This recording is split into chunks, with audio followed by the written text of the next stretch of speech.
부산산업과학혁신원 김병진 본부장과 함께하겠습니다. 안녕하십니까? 안녕하십니까? 예, 반갑습니다. 예, 저희가 시작하면서도 잠시 언급을 했었는데 뉴스에서 이 전기차 사고를 보게 되면은 좀 이게 막 불 나는 장면이나 이런 것들이 좀 충격적인 이미지들이 있어서 좀 그렇죠. 걱정 많이 하시는 것 같거든요. 예. 오늘 이 전기차 배터리 이야기를 좀 나눠보네요. 예, 우리 지난달 초에 남해 고속도로 서부산 요금소에서 사고 있었지 않습니까? 네. 특히 부산에서 난 사고라서 더 큰 충격이 있었던 것 같습니다. 거기다가 두 분이나 목숨을 잃었고요. 그 불 끄는데 되게 시간이 오래 걸려가지고 예. 그 많은 분들이 왜 저렇게 오래 걸리나 이런 걱정도 네네. 하시고요. 그래서 인터넷 댓글에 전기차 하면 안 되겠다. 이거 어쩌란 말이냐 이런 얘기도 많이 나서 네. 이 원인이나 이런 부분들 왜 그렇게 시간이 많이 걸리는가, 사고 대책은 뭔가. 근데 이런 또 문제가 있으면 항상 우리 연구자들이 또 극복하려고 R&D를 하시지 않습니까? 그래서 예. 그런 것들 조금 잠깐 살펴보려고 준비했습니다. 예, 아니 당장 전기차 이거 사실 가격도 비싸고 예. 최첨단 기술로 만들어졌는데 저렇게 불이 났다니 굉장히 좀 충격적인 사고였거든요. 근데 사실 이제 불 끄는데도 왜 저런 시간이 오래 예. 걸리는지 그것도 궁금하기도 하고 일단 이 사고 원인은 뭡니까? 예. 그래서 이게 약간 이제 전기차가 화재가 나다 보니까 화재 때문에 큰 사고가 났다고 생각을 많이 하시는데 일단 원인은 배터리 폭발 때문에 사고가 난 건 아니고요. 네. 사고가 나서 네. 배터리 폭발이 아. 이어진 겁니다. 그래서 아. 그때 이제 경찰이 CCTV 분석했는데 네. 일단 그 도로 분리벽 그리고 충격 흡수대가 있는데 요금소에 그걸 갖다 정면을 먼저 들이받고 예. 한 1, 2초 후에 불길이 발생해가지고 화재로 이어졌다. 그래서 이게 충돌하자마자 그분들이 그 좀 탈출할 수도 있었을 건데 그때 충격이 너무 커서 탈출을 못하죠. 갈비뼈나 이런데 상처가 너무 심했다 이렇게 되고요. 그래서 이제 이게 기본적으로는 과속 사고가 없었으면 화재도 안 일어났겠죠. 그러니까 우리 자동차에 있는 배터리는 기본적으로 시속 60km 정도로 충돌하면 절대 화재가 안 나도록 설계가 되어 있습니다. 네. 이게 괜찮은데 네. 이번에는 그 이상의 속도였을 거다라고 네. 예측할 수 있고요. 그리고 요즘에 차들이 다들 전방 충돌 방지 시스템. 그러니까 뭐 돌발적으로 뭐 앞에가 나타나거나 이러면 급정거하는 시스템들이 있습니다. 네네네. 근데 이 차에서 안타깝게 기능은 있었으나 운전자께서 기능을 꺼놓으신 거죠. 좀 귀찮으시다고. 그래서 이거 안전 시스템 좀 귀찮으시더라도 우리 청취자 여러분들도 좀 계속 켜놓고 좀 다니시면 좋을 것 같아요. 그렇군요.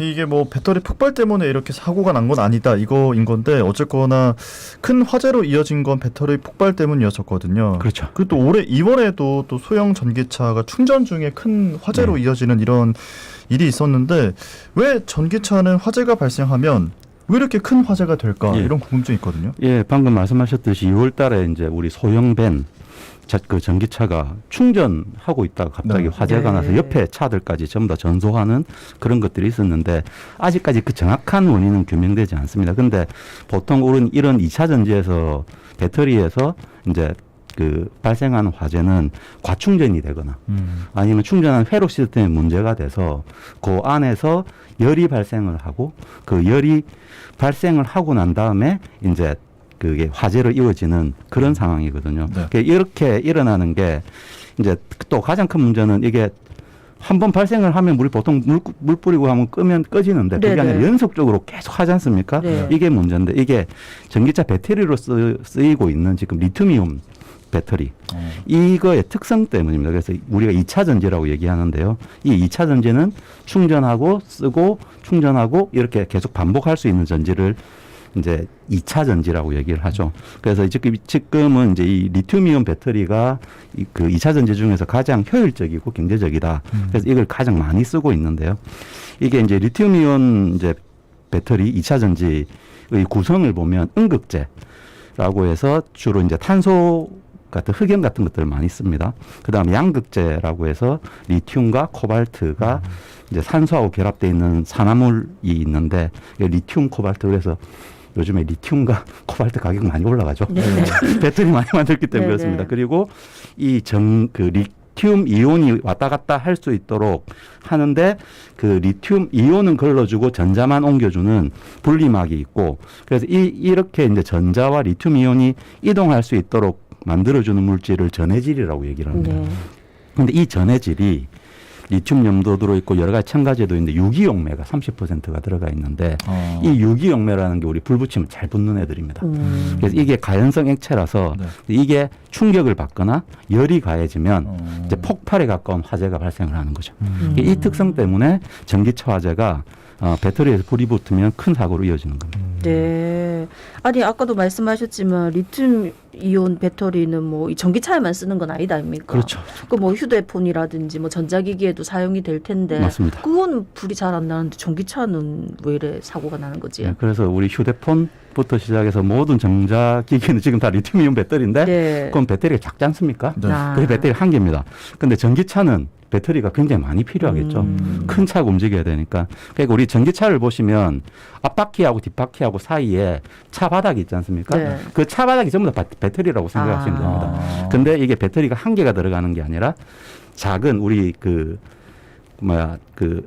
휴대용 그 충전지, 네. 네. 예, 보조 배터리, 보조 배터리. 좀 큰 보조 배터리가 바닥에 쫙 깔렸다고 생각하시면 됩니다. 아. 그래서 이거 보조 배터리 하나를 배터리 팩이라고 얘기를 하고요. 네. 이게 보통은 200개에서 300개 정도가 깔려져 있습니다.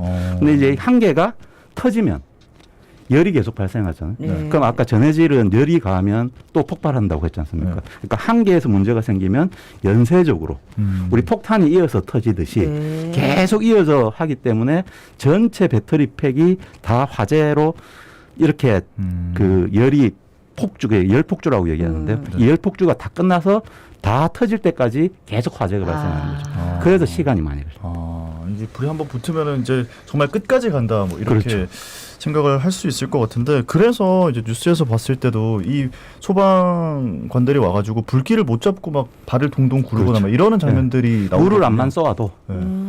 안 꺼지는 거죠. 그래서 뭐 수조를 만들어서 뭐 예, 거기다 맞습니다. 이렇게 뭐 넣어버리거나 이러는 방식을 쓴다고 예. 하던데 불을 끄기가 참 어렵다는 거네요. 예. 그러면. 그러니까 방금 말씀하신 대로 이게 물을 안만 뿌려도 네. 그 배터리 팩은 아까 제가 자동차 바닥에 있다고 했잖아요. 예. 물을 뿌려봐야 배터리 팩에 직접적으로 물이 안 닿죠. 그러니까 밖에서 아무리 뿌려도 겉에만 식지 배터리 팩은 계속 열이 나고 있는 상태입니다. 그러니까 아까 말씀하신 대로 우리 그 요번 부산 사고 같은 경우에도 네. 우리 강서 소방서에서 펜스를 설치했습니다. 네, 네. 그러니까 일종의 소형 풀장, 풀장을 만들어서 거기다 물을 채워야지 배터리 팩이 바닥에 있으니까 거기 물이 차지 않습니까? 네, 네. 그래서 겨우 7시간 만에 그렇게 해도 했고요. 네. 네. 근데 우리가 보통 이게 물 뿌려서 화재 진압을 하면 일반적인 그 내연기관 자동차보다 10배 이상의 물이 많이 든답니다. 그래서 그만큼 10배가 아니라 죄송합니다. 100배 이상 많이 든다. 100배요? 네. 예, 100배 이상 많이 든다. 오. 그래서 이렇게 물에 그게 잠궈서 하는 건데 이제 미국 같은 경우에 얼마 전에 그 지난달 23일에 사고가 한번 나 테슬라 네네. 또 사고가 납니다. 그래서 거기는 미국은 땅이 좀 넓고 네. 포장이 안 돼 있는 곳이 있으니까 물 웅덩이를 파서 차를 그냥 크레인으로 들어서 물 웅덩이에 집어넣어서 네. 화재를 진압했다. 불이 그런 붙어 식으로. 있는 차를 이렇게 들어가지고 예, 들어가지고 크레인으로 왜냐하면 그 우리는 이렇게 좀이라는 곳이지만 네. 이 동네는 이제 넓으니까 이제 넓으니까. 그게 가능한 거죠. 근데 아니, 우리나라는 그렇지 네. 않죠. 그러네요. 그러니까 아까 이제 충돌한 이후에 배터리에 불이 나는 거는 일단 충돌 사고가 안 나도록 조심을 하면 그렇죠. 되는데 이 충전 중에 이렇게 이제 불이 붙는 저절로 이렇게 불이 나는 경우에는 그러면 충전소마다 물 웅덩이를 만들어 놓을 수도 없고 대책이 그렇죠. 있어야 안 됩니까? 예. 그래서 이제 충전 중에 이제 발생하는 문제들은 지금 요즘에는 이제 그 충전 때 발생하는 이상 신호나 이런 것들을 해서 기본적으로 경고를 알려주거나 충전을 막거나 뭐 이런 시스템들이 좀 개발되고 있고요. 네. 그다음에 이제 우리가 일반적으로 이렇게 전기차뿐만 아니라 요즘에 이제 뭐 연료전지 발전소라든지 아니면은 전기를 저장하는 ESS 장치라든지 이런 것들로 해서 우리가 건물이나 이런 데도 이런 충전지들이 많이 들어 있습니다. 네. 그래서 그런 데 같은 경우에는 자동 소화 장치 뭐 이런 것들도 좀 같이 개발이 되고 있고요. 그래서 뭐 이런 부분들이 이제 충전 중에는 사실은 이제 충전기의 안전성이 중요하다. 네. 그래서 요즘에 그 충전 시스템에 대한 안전 그런 것들에 대한 뭐 법규라든지 이런 것들이 이제 많이 나오게 되는 그런 상황이고요. 그렇군요. 근데 얘기를 제가 듣다 보니까 그러면은 이제 막 저희가 집집마다 뭐 소화기나 이런 것들을 좀 구비를 해놓잖아요. 예. 그럼 전기차도 그 배터리팩 위에 뭐 자동으로 터지는 소화기 같은 걸 좀 뭐 넣어놓는다든지 뭐 어떤 좀 기술 이런 것들은 어떤 게 있을지 좀 예, 궁금해요. 그래서 이제 그 이제 제일 좋은 게 방금 서정마 아나운서 말씀하신 대로 자동 소화 장치를 하면 네. 제일 좋은데 네. 자동차는 공간이 별로 없지 않습니까? 희참 궁금하네요. 그러니까 아까 말씀드린 건물에 있는 배터리가 많은 ESS 장치 같은 경우에는 네. 공간이 있으니까 이제 소화액을 완전히 덮어가지고 네. 냉각시키는 시스템으로 하면 해결이 되는데 네. 자동차는 공간이 없으니까 그런 방법들이 안 되는 거죠. 음. 네, 그래서 기본적으로 이제 정부나 이런 데서는 일단은 배터리에 대한 관리를 하는 것들을 좀 제도화시키자. 그래서 지난달에 이 사고 나고 난 다음에 얼마 안 있어서 전기차 배터리의 이력 관리 및 안전 인증 체계를 네. 도입하겠다는 아니고 이걸 제도화할 수 있는 방안에 대한 연구를 이제 착수했습니다. 근데 이거 하려면 한 2년 걸리죠. 네. 그래서 당장은 이제 지금 해결책은 아니고 네. 기본적으로는 이제 여러 가지 기술, 방금 말씀하신 그런 안전 기술이나 배터리 기술 이런 것들이 빨리 개발돼서 현장에 적용되는 게 되게 중요한 것 같습니다. 아니면 배터리를 좀 분리형으로 만들면 안 돼요? 좀 문제 생기면 탁. 그래서 한편으로는 제일 좋은 거는 그것도 있습니다. 우리가 이제 전기차 배터리를 그렇게 고정식으로 하는 게 아니라 네. 그 탈착식. 그래서 우리 예전에 그 휴대폰 네네네. 배터리 꽂았다 뺐다 했지 않습니까? 그런 식으로 하자. 뭐 이런 것들도 많이 그건 안전성도 좀 높아지니까 네네. 그런 것들이 있는데 문제는 그게 전 세계 전기차가 다 통일이 돼야 된다는 문제도 있습니다. 그리고 차가 다들 표준화가 돼야 되니까 네. 이게 참 쉽지 않은 것 같습니다. 그러니까 제일 좋은 건 어쨌든 지금 현재에서는 배터리 자체를 안전하게 만들자. 네, 이게 제일 좋은 것 같습니다. 그래서 앞서 이제 이 시작할 때 사연서 시작할 때 또 이런 문제들이 발생하면 과학자들이 노력을 한다라고 그렇죠. 하셨는데 지금 현재 뭐 이렇게 좀 나온 것들이 있습니까? 기술 예. 같은 게. 그래서 일단은 지금 이제 가장 빠르면서 뭐 이게 아주 적극적인 방법은 아니지만 일단 화재가 발생했을 때 네. 아까 말씀드린 대로 저기 그 전해질에서 전해질이 새어 나와서 열 나서 그다음 옆에 열폭주로 이어진다고 했지 않습니까? 네. 그러니까 이 열이 잘 밖으로 안 나가게 하거나 아니면은 이 전해질이 밖으로 안 나가게 하는 껍데기가 있으면 좋겠죠. 예, 그래서 그거를 이제 배터리 팩의 패키징인데 패키징에 들어가는 대부분 난연성 불에 잘 안 타는 플라스틱으로 만들고는 있습니다. 네. 근데 기존의 그런 플라스틱보다 훨씬 더 좋은 플라스틱을 우리 LG화학에서 지금 개발을 했다고 얘기를 하고요. 그러니까 이거를 쓰면 1000도에서 네. 한 400초 이상 이 열폭주에 의한 화염 전달을 차단시킬 수 있답니다. 그러면 지금보다는 45배 이상 높다고 하고요. 그러면 이거를 그대로 적용을 했다 그러면 이번 사고로 비춰보면 이 400초 정도는 견딜 수 있으니 네. 그러면 그 사이에 수조를 설치해서 네. 물을 채워서 빨리 조기에 진화가 가능한 네. 거죠. 네, 이런 것들이 이제 완전 근본적인 해결책은 아니지만 그 화재가 났을 때 이제 좀 해결할 수 있는 방법이 있고요. 그 다음에 이제 전 세계 연구자들이 지금 제일 많이 하는 게 근데 전해질이 액체거든요. 네네. 액체니까 흘러나오는 거거든요. 네. 근데 이걸 갖다가 고체로 만든다면 흘러나오지는 않잖아요. 그래서 이걸 전고체 배터리라고 얘기를 하는데요. 네. 전고체 배터리를 전 세계 이제 배터리 연구자들이 지금 연구를 하고 네. 있습니다. 근데 딱 제가 이제 요거 준비하면서 보니까 딱 지난주에 우리 창원에 가면 전기연구원이라는 국책연구원이 있습니다. 네. 창원이 본원인데요. 이제 거기에서 이 전고체 배터리를 만드는 핵심 기술을 개발을 해서 기업에 이전시켰다. 네. 좀 안타까운 건 우리 부산 기업은 아니긴 한데.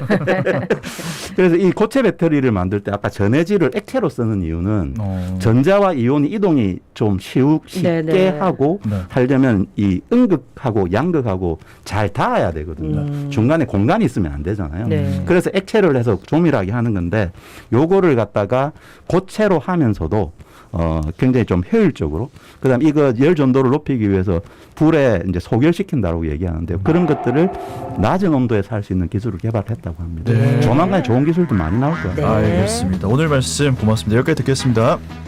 자, 지금까지 부산 산업과학혁실원 김병진 본부장과 함께했습니다. 예, 오늘도 안전하게 조심해서 잘 다닙시다.